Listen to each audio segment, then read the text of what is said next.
सभी भक्तों को जय माता की। जय चौथ माता।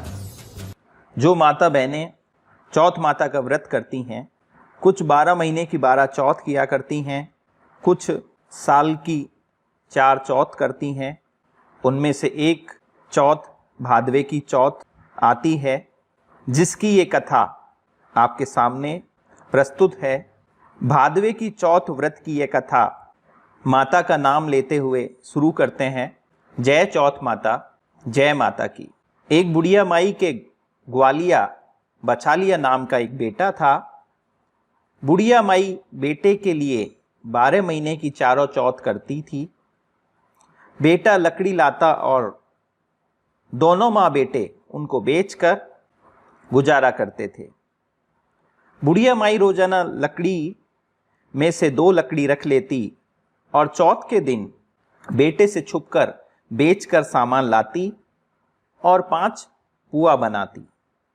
एक पुआ गणेश जी को, एक चौथ माता को चढ़ाती, एक ब्राह्मण को देती, एक आप खाती, एक बेटे को खिलाती। एक चौथ के दिन बेटा अपनी पड़ोसन के घर गया। वो पुआ बना रही थी। जब उसने पूछा कि आज क्या है जो पुए बना रही हो, तब वो बोली, मैंने तो आज ही पुए बनाए हैं, पर तेरी माँ तो चारों चौथ को पुए बनाती है। बेटा नाराज हुआ और उसने जाकर माँ से पूछा, माँ तू रोज पुए बनाती है, मैं इतनी मेहनत से कमाता हूं। बुढ़िया माई बोली, मैं तो चौथ माता का व्रत करती हूं। वो बोला कि तू मुझे रख ले या चौथ माता को ही रख ले।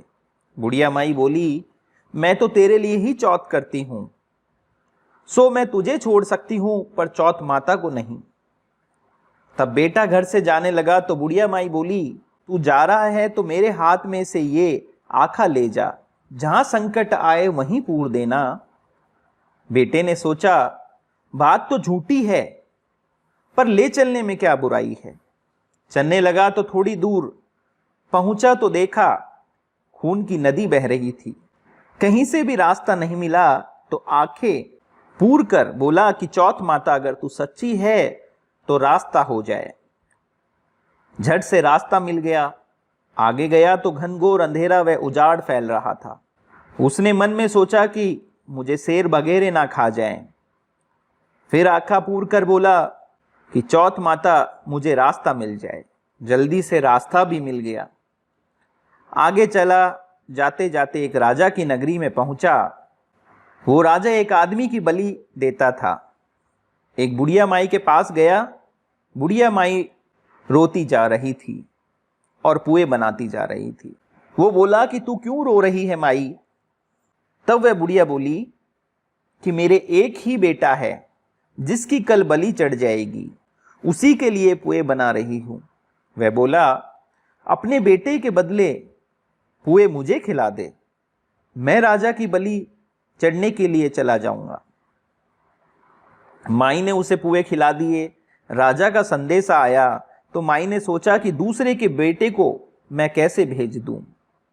पर जब शोर हुआ तो उस शोर को सुनकर उसकी आंख खुल गई और वह राजा के आदमियों के साथ चला गया। उन सब ने मिलकर उसे हाव में चुनवा दिया तो वो आंखा पूर कर हाव में बैठ गया। 3 दिन में ही हाव पक गया। हाव के पास बच्चे खेल रहे थे। उसमें से आवाज आई। बच्चों ने राजा को जाकर कहा कि हाव तो पक गया। राजा ने सोचा कि हाव तो 8 दिन में पकता था, आज 3 दिन में ही कैसे पक गया। राजा ने कहा, जाकर देखो। तो जाकर देखा तो सोने चांदी के कलश हो गए। अंदर से आवाज आई, धीरे से उतारो, अंदर आदमी है। राजा के आदमी डर गए कि अंदर कौन सा भूत दैत्य आ गया है। तब वह बोला, मैं तो वही आदमी हूं जिसे तुमने चुना था।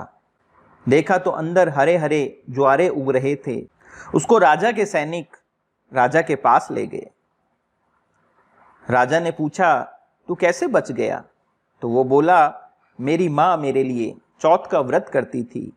जब मैं रवाना हुआ तो उसने मुझे आंखें दिए, सो मैं वही आंखें पूर कर बैठ गया, जिससे मैं बच गया। राजा बोला, एक घोड़े पर तू बैठ जा, तेरे सांकल बंदी रहेगी। जो खुलकर मेरे बंध जाएगी तो मैं चौथ माता को सच्ची मानूंगा। वो आंखें पूर कर बोला, चौथ माता अब तू ही लाज रखना। झट से सांखल खुलकर राजा के बंध गई।